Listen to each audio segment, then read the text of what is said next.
Hello everyone, good evening. Welcome back to my channel civil just. कैसे हैं आप सभी दोस्त? तो आज हम फर्दर जो टॉपिक स्टडी करेंगे तो फर्स्ट ऑफ ऑल उसमें है हमारे पास रेंजिंग का टॉपिक। अब रेंजिंग क्या होती है, सबसे पहले इस प्रोसेस को समझते हैं। तो स्टेटमेंट देखिए, the process of establishing of intermediate stations on a straight line between two and points is called ranging. अब ये जो स्टेटमेंट है इसका मतलब ये है कि जब भी हम चेनिंग करते हैं तो टू पॉइंट्स के बीच होती है लीनियर मेजरमेंट ए और बी। तो उसके बीच जो है, अगर फर्ज कीजिए हमारी चेन है 20 मीटर, चेन या चेन है 30 मीटर, तो उसके लिए हम पूरा डिस्टेंस को कवर नहीं कर सकते। मिसाल ले लीजिए 1 किलोमीटर का डिस्टेंस है, तो 20 मीटर की चेन पूरा डिस्टेंस को कवर नहीं कर सकती। तो फिर वो जहां तक एंड होगी वहां पर हम एक पॉइंट लगाएंगे, एक स्टेशन मार्क करेंगे, जिसको हम क्या बोलेंगे, इंटरमीडिएट स्टेशन।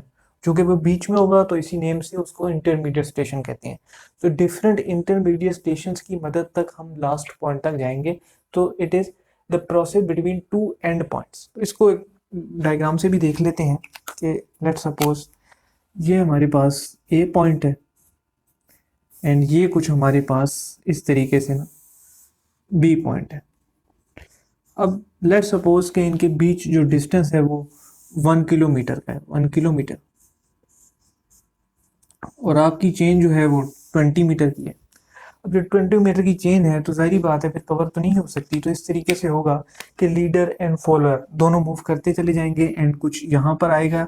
जब हमारे पास लीडर यहाँ पे आएगा तो वहां पर यहाँ पर क्या होगा कि इंटरमीडिएट स्टेशन को इस्टेब्लिश किया जाएगा। अब किस तरीके से, कि यहाँ पर एक इंस्ट्रूमेंट होता है हमारे पास, ranging rod, which is called as ranging rod. अब रेंजिंग रॉड क्या होता है डिटेल में हम आगे देखेंगे। उसमें अभी आप समझ लीजिए रेंजिंग रॉड जो है एक इंस्ट्रूमेंट है, तो उसको यहाँ पे हम प्लेस कर देंगे और उससे हमारे पास ये एक इंटरमीडिएट स्टेशन आ जाएगा। इंटरमीडिएट स्टेशन,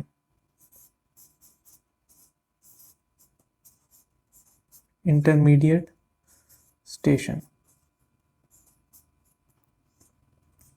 सो इसी तरीके से आप यहाँ पे भी रेंजिंग रॉड लगा देंगे, इसी तरीके से यहाँ पे भी। तो फिर डिफरेंट जो है इस तरीके से आप चेनिंग करते चले जाएंगे until and unless you will reach the point B। सो इस तरीके से जो फाइनल पॉइंट्स हैं A और B, इनके बीच में हमें डिफरेंट किस्म के इंटरमीडिएट स्टेशन एस्टेब्लिश करने होंगे।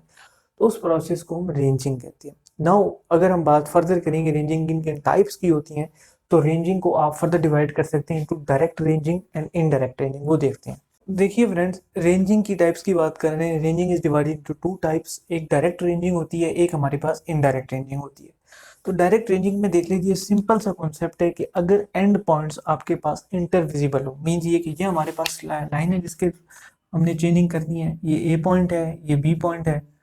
So both are इंटरविजिबल। ए पे खड़े हैं तो बी नजर आ रहा है, बी पे खड़े हैं तो ए नजर आ रहा है, तो वो हमारे पास डायरेक्ट रेंजिंग हो जाएगी। मीन्स ये कि अगर फर्ज करिए यहाँ पर एक ऑब्स्ट्रक्शन ये आ जाती है कि हमारे पास कोई वाटर बॉडी है, मीन्स ये कि पॉन्ड है, कोई ये कोई पॉन्ड है, वाटर बॉडी है, लेकिन ऑब्स्ट्रक्शन के बावजूद हमारे पास विजन क्लियर है हमारे पास, तो वो क्या होगा, हमारे पास डायरेक्ट रेंजिंग होगी। सिमिलरली इनडायरेक्ट रेंजिंग में क्या होगा कि एंड स्टेशन आर नॉट इंटरविजिबल। जब ए से बी नजर नहीं आ रहा, बी से ए, तो वो किस केस में हो सकता है, जब ए से बी के बीच में हम बात करें कि अगर लेट सपोज कोई माउंटेन आ गया या कोई ऐसी बिल्डिंग आ गई है, मल्टी राइज बिल्डिंग, तो उस केस में हमारे पास ए से बी विजिबल नहीं है, then we will do indirect ranging. तो ये एक सिंपल सा गाइस कॉन्सेप्ट है कि रेंजिंग की टाइप्स क्या क्या होती हैं। हम बात करते हैं इंस्ट्रूमेंट्स यूज्ड इन चेनिंग की। तो इंस्ट्रूमेंट्स यूज्ड इन चेनिंग में आप देख लीजिए कि सबसे पहले जो है हमारे पास ये डिफरेंट इंस्ट्रूमेंट्स हैं। तो सबसे पहले एरोज है हमारे पास। अब एरोज क्या होते हैं उसको मैं यहाँ पे डायग्राम से ड्रा कर देता हूँ। एरोज इस तरीके से हमारे पास होते हैं, एक क्वेश्चन मार्क टाइप की शेप में होते हैं हमारे पास एरोज। क्वेश्चन मार्क टाइप की शेप में होते हैं एरोज, और इनका बेसिकली काम क्या होता है कि जब भी हम चेनिंग करते हैं तो चेन खत्म हो जाएगी, फिर हम दोबारा मूव करेंगे तो इंटरमीडिएट स्टेशन जो कि हम रेंजिंग में स्टेब्लिश करते हैं उसमें सिर्फ मार्किंग के लिए हमारे पास एरोज को यूज होते हैं कि टेम्परेली हम वहाँ पर मार्क कर देते हैं। तो हम चेन जो एरोज हैं उनको ज़मीन में गाड़ देते हैं। तो यहाँ पे देखिए ये जो है इसकी कुछ डायमेंशन देख लीजिए कि जो इसकी टोटल आप समझ लें हाइट होती है वो कितनी होती है हमारे पास, 40 सेंटीमीटर। 40 सेंटीमीटर या आप 400 मिलीमीटर भी कह सकते हैं। अच्छा, और दूसरी अगर आप इसकी डायमीटर की बात करें, जो हमारे पास एरो होता है, ये हमारे पास क्या है, एरो है, एरो। अब अगर इसकी आप डायमीटर की बात करें तो ये होगा हमारे पास कुछ 4 मिलीमीटर, 4 मिलीमीटर। ये आप देख लीजिए, ये जो हमारे पास सर्कुलर पोर्शन है इसके डायमीटर की अगर हम बात करें तो ये हमारे पास 50 मिलीमीटर है, 50 मिलीमीटर होता है। तो टोटली आप देख सकते हैं 40 सेंटीमीटर का होता है। 50 मिलीमीटर ये हमारे पास डायमीटर, एंड ये हमारे पास जो इसकी डायमीटर है 4 मिलीमीटर आता है। नेक्स्ट अगर हम बात करें पैग्स की, तो पैग्स जो होते हैं हमारे पास परमानेंटली मार्किंग के लिए यूज़ होते हैं। जब भी हम रेंजिंग करते हैं तो रेंजिंग रोड्स को लगाते हैं, उसके बाद फिर हम जब उनको खड़ते हैं तो फिर हम पैग्स को लगा देते हैं। अब पैग्स क्या होते हैं, सिंपली ये वुडन के कंपोज हो, they are compose of wood. तो वुडन के पीसेस होते हैं, उनसे हम पैक्स बनाते हैं, और मोस्टली जो होता है दरख्तों की जो शाखें होती हैं, ब्रांचेज ऑफ द ट्रीज, उन्हीं को हम पैक्स की शेप में कन्वर्ट कर देते हैं। अब इनकी डायमेंशंस क्या होती हैं वो भी देख लेते हैं। कुछ इस तरीके से हमारे पास पैग होता है जिसको हम सॉइल के अंदर इंसर्ट कर देते हैं या सिंपली अपने गाड़ देते हैं। तो कुछ इस तरीके से हमारा पैग्स होते हैं, छोटे छोटे से इनकी मतलब जो इनकी डायमेंशन है वो अगर आप नोट करें तो 15 to 20 सेंटीमीटर होते हैं, 15 to 20 सेंटीमीटर के बीच में ही होते हैं। एंड अगर आप इनके ये जो है हमारे पास इसका अगर आप टॉप व्यू देखें, प्लान देख जिसे कहते हैं हम, अगर आप उससे नोट करें तो ये हमारे पास होता है 5 centimetre into 5 centimetre, 5 centimetre into 5 centimetre. तो इसके हवाले से एक चीज़ और है कि मैलेट, MELLET, क्या कहते हैं हम, मैलेट जो होता है वो भी एक इंस्ट्रूमेंट होता है। सिंपली आप उसको क्या समझ सकते हैं इस तरीके से कि एक हथौड़ा होता है जिसकी बेस पर जिसको मार के हम पैक्स को जो है सॉइल के अंदर ड्राइव करते हैं। सो मैलेट क्या होता है, हथौड़ा होता है जिससे हम पैक्स को सॉइल के अंदर ड्राइव करते हैं। तो ये हमारे पास क्या है, पैक्स होते हैं। ये भी एक हमारे पास चेनिंग का बहुत इंपॉर्टेंट इंस्ट्रूमेंट है। नेक्स्ट बात करते हैं रेंजिंग रॉड्स की। सो चलिए दोस्तों, अब नेक्स्ट हम ये देख लेते हैं 3 और 4 पे हमारा ranging rod and offset rod होती है। तो सबसे पहले तो ये समझ लीजिए कि ranging rod is similar to the offset rod, means दोनों एक दूसरे के सिमिलर होती हैं, थोड़ा सा डिफरेंस है वो भी हम देख लेते हैं। तो सबसे पहले ये हमारे पास रेंजिंग रॉड है या ऑफसेट रॉड है, इसकी डायमेंशंस की बात करते हैं। तो जो इसकी हाइट होती है हमारे पास वो होती है 2 to 3 मीटर, 2 to 3 मीटर के बराबर इसकी हमारे पास हाइट होती है इस रेंज की। अब नेक्स्ट देख लीजिए, ये जो हमारे पास इसके रेड रंग का एक बैंड नजर आ रहा है। अब ये क्या होते हैं कि इसमें रेड रंग के बैंड्स या फिर ब्लैक रंग के डिफरेंट पोर्शन जिनको हम बैंड्स कह सकते हैं वो यहाँ पर होते हैं। तो ये पोर्शन क्या है हमारे पास रेड, एंड ये पोर्शन क्या है वाइट। इसी तरीके से ये रेड है, इसी तरीके से ये रेड है, ये वाइट है। इस तरीके से alternatively red and white portion होते हैं, बैंड्स होते हैं। अब ये रेड कलर क्यों किया जाता है, और एक और बात ये कि यहाँ पे अक्सर रेड भी होता है और ब्लैक भी होता है। तो ये क्या है हमारे पास रेड भी हो सकता है और ब्लैक भी हो सकता है, रेड या फिर ब्लैक होता है। तो कुछ रेंजिंग रॉड्स में हम देखेंगे रेड है, कुछ में देख सकते हैं ब्लैक है। तो इसका मकसद ये होता है कि हमने रेंजिंग रॉड को प्लेस ही इसलिए करते हैं ताकि हम वीएन कर सकें। मीन्स ये कि हम इंटरमीडिएट स्टेशन के ऊपर इस्टेब्लिश करते हैं इसको रेंजिंग रॉड्स को, ताकि हमें वीएन क्लियर हो जाए। So for the purpose of वीएन we use red and black bands. अच्छा, अब यहाँ पे देखिए एक चीज़ ये है कि ये जो हमारे पास निब टाइप इसकी आप कह सकते हैं जिस तरीके से है, इस पोर्शन को हम क्या बोलते हैं, शू। इस पोर्शन को हम shoe of the rod, shoe of the ranging rod बोलते हैं। और इसकी अगर आप हाइट की बात करें तो इसकी हाइट होती है हमारे पास 15 मिलीमीटर, 15 मिलीमीटर के इक्वल इसकी हाइट होती है। नेक्स्ट अगर इसकी आप डायामीटर की बात करें, जो हमारे पास रेंजिंग रॉड होती है इसके डायामीटर, तो ये आ जाता है हमारे पास 20 मिलीमीटर। तो ये कुछ इसकी डायमेंशन हैं जो कि आपके माइंड में होनी चाहिए। क्या क्या है, 2 से 3 मीटर, ये हमारे पास डायमीटर 20 मिलीमीटर, शू की जो हाइट है वो 15 मिलीमीटर। अच्छा, एक चीज़ और देख लें कि ये जो हमारे पास रेड पोर्शन है और या फिर ये ब्लैक होता है, तो इसकी जो आपके पास हाइट है, इसकी जो लेंथ है या हाइट है वो आपके पास कितनी होगी, 20 सेंटीमीटर, 20 सेंटीमीटर, या फिर इसको आप 200 मिलीमीटर भी कह सकते हैं। तो इस तरीके से हमारा ये जो रेंजिंग रॉड है ये डिवाइडेड होती है। अब ये क्यों होती है कि जैसा कि हमने पिछले लेक्चर में बात की थी कि जब आपके पास एक पॉइंट है और दूसरा पॉइंट है, तो ए से बी तक आपको जाने के लिए बीच में जब आपकी चेन खत्म हो जाएगी तो फिर सही बात है कि एक चेन इतनी लंबी तो नहीं है कि आपने जितना डिस्टेंस मेजर करना है, फॉर एग्जांपल 1 किलोमीटर मेजर करना है तो 1 किलोमीटर की चेन तो नहीं है। तो फिर बीच में हम इंटरमीडिएट स्टेशन को इस्टेब्लिश करते हैं, और वो किस तरीके से कि वहाँ पे रेंजिंग रॉड को प्लेस कर दिया जाता है। तो ये इसका पूरा प्रोसेस है। अब नेक्स्ट बात करते हैं रेंजिंग रॉड के साथ हमारे पास ऑफसेट रॉड आती है। अब ऑफसेट क्या होता है? ऑफसेट बेसिकली होता है कि जो चेन लाइन हमारी चल रही होती है, अगर हम उसके अक्रॉस कोई और ऑब्जेक्ट को प्लॉट करना और ऑब्जेक्ट के बारे में डिटेल्स लेना चाहते हैं तो उसको ऑफसेट कहते हैं। सो बेसिकली लेटरल मेजरमेंट होती है ये with respect to the chain line. Means ये कि लेट सपोज ये हमारे पास चेनिंग हम करते हैं ए से बी तक पॉइंट की। अब यहाँ पे कोई दरख्त है, यहाँ पे कोई दरख्त है, और इसकी भी हमने मेजरमेंट लेनी है कि यहाँ से लेकर चेन लाइन से लेकर यहाँ तक का कितना डिस्टेंस है। तो इसको हम किस तरीके से मेजर करेंगे? ये हमारे पास लेटरल मेजरमेंट ऑफसेट कहलाएगी। इसको हम ऑफसेट मेजर करना कहेंगे। तो ये हमारे पास ऑफसेट होगा। अब आप देख सकते हैं कि ऑफसेट ही के रेफरेंस से हमारे पास ऑफसेट रोड होती है। तो जब हमने ऑफसेट को मेजर करना होता है तो ऑफसेट रोड का यूज़ करते हैं। उसमें क्या होता है कि आपके पास सबसे पहले ये देख सकते हैं आप, एक तो वही बैंड्स वाली बात है कि रेड भी हो सकता है, ब्लैक भी हो सकता है। सेम हेयर आल्सो 20 सेंटीमीटर होता है इसकी जो लेंथ होती है।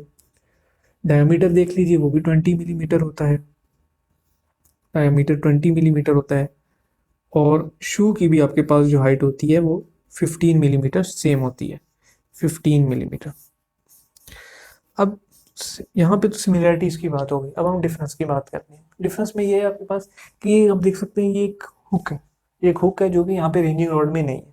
अब हुक का मकसद ये होता है कि हम चेन को पुल कर सकें, टू पुल द चेन, यानी कि आप इस हुक में अपनी चेन को आप फंसा देंगे और ये आप यहाँ से पुल कर देंगे। कब पुल करेंगे? जाके ऑफसेट में हम प्लेस कर रहे हैं तो वहाँ पे कुछ ऑब्स्ट्रक्शन हो सकती है, कुछ हर्डल हो सकती है, लाइक हैज मीन्स के बुशेस हो सकती हैं, जंगल हो सकता है, तो उसमें जो है दरख्त या झाड़ियाँ वगैरह आ सकती हैं। तो ऐसी कोई ऑब्स्ट्रक्शन आ गई तो हमने रेंजिंग रोड ऑफसेट रोड को हमने प्लेस कर दिया, तो उसके ज़रिए हम किस तरीके से पुल करेंगे चेन को? पुल हम इस हुक से करेंगे। तो ये जो आप देख सकते हैं इसको हम क्या कहेंगे? Hook. Hook to pull the chain. Simply बात ये याद रखनी है, hook to pull the chain. एक तो हमारे पास ये डिफरेंस हो गया कि इसमें हुक होता है। नेक्स्ट एक डिफरेंस की अगर हम बात करें तो ये हमारे पास देख लें एक वर्टिकल नैरो स्लॉट है। इन वर्टिकल एक नैरो मीन्स एक कंजस्टेड पतली नैरो स्लॉट है। तो ये हमारे पास ऑन द बोथ साइड्स होती है at right angle to each other. Means at 90 degree के एंगल पे ये हमारे पास वर्टिकल स्लॉट होती है in the case of offset road. तो सिंपली अपने बात याद रखनी है कि vertical narrow slots, two vertical narrow slots on both sides which are at right angle to each other on the offset road. So basically हमारे पास two differences हो गए। एक hook का difference हो गया, hook which is used to pull the chain in case of any obstruction like hedge or bushes, और secondly हमारे पास to narrow slots का डिफरेंस हो गया। बाकी यहाँ पे जो डायमेंशंस का कोई ऐसा खास फर्क नहीं है, सिर्फ ये कि रेंजिंग रोड हमारे पास सीधी एक स्ट्रेट लाइंस में प्लेस होती हैं जो कि इंटरमीडिएट पॉइंट में during the ranging process. And offset अगर हमने डिटरमाइन करना है तो ऑफसेट लाइन के अलोंग हमारे पास ऑफसेट रॉड प्लेस करते हैं। तो नेक्स्ट हम बात करते हैं प्लम बॉब की। प्लम बॉब होता है हमारे पास, अभी कुछ इस शेप का होता है। आप ये देख सकते हैं ये हमारे पास रॉड है और ये हमारे पास बॉटम पे एक लट्टू टाइप की शेप का होता है, इन्वर्टेड कोन आप कह सकते हैं। तो ये जो इन्वर्टेड कोन है हमारे पास बेसिकली ये किस चीज़ की कंपोज ऑफ होती है, किस चीज़ की बनी होती है? ब्रास और ब्रॉन्ज मेटल की। ब्रास की भी हो सकती है या फिर ब्रॉन्ज की, दोनों मेटल हैं, ब्रास और ब्रॉन्ज मेटल की होती है। अगर आप इसकी लेंथ की बात करें तो हमारे पास जो length of the plum Bob होती है वो 50 मीटर होती है। लेंथ कितनी होती है? 50 मिलीमीटर और 5 सेंटीमीटर। 50 मिलीमीटर और 5 सेंटीमीटर। नेक्स्ट हम इसकी बात करते हैं इसकी फंक्शन की। तो फंक्शन में आप देख लीजिए टू फंक्शंस हैं। First one to transfer the position to the ground, कि मीन्स के टेप के ऊपर हमारे पास कोई भी पॉइंट है तो उसको हमने ऑन द ग्राउंड जो है वो फाइंड आउट करना है कि कहाँ पे है वो पॉइंट। तो उस मकसद के लिए हम प्लम बॉब को सस्पेंड करते हैं और उससे हम फाइंड कर लेते हैं कि पोजीशन कहाँ पे है, जो टेप पे जो पॉइंट है, जो चेन पे वो पॉइंट है, वो ऑन द ग्राउंड किस जगह पे लोकेटेड है, वो हम प्लम बॉब के जरिए सस्पेंड करके फाइंड आउट करते हैं। दूसरा पॉइंट अगर हम बात करें to check the verticality of the line, means ये कि ये प्रिंसिपल हमारे पास प्लेन टेबलिंग जो एक प्रोसेस है, पूरा सर्वेइंग का अलग चैप्टर है उसमें भी यूज होता है कि जब भी हम सर्वे कर रहे होते हैं प्लेन टेबल के थ्रू, तो उसकी सेंटरिंग के लिए हम सस्पेंड करते हैं और देखते हैं कि वर्टिकली लाइन प्लम बॉब आ रहा है या नहीं आ रहा। अगर वर्टिकल आ रहा है, verticality of the line show हो रही है, तो इसका मतलब ये है कि वो हमारे पास सेंटरिंग सही हुई हुई है। तो सेंटरिंग के मकसद के लिए, सेंटरिंग के पर्पस के लिए हम प्लम बॉब का यूज करते हैं। और किन किन इंस्ट्रूमेंट्स में हो सकता है ये देखें, थियोडोलाइट, थियोडोलाइट में हो सकता है। थियोडोलाइट जो कि हमारे पास एक इंस्ट्रूमेंट है, बहुत ही इंपॉर्टेंट है सर्विंग के लिए, थियोडोलाइट। नेक्स्ट आप प्लेन टेबलिंग देख सकते हैं, प्लेन टेबल।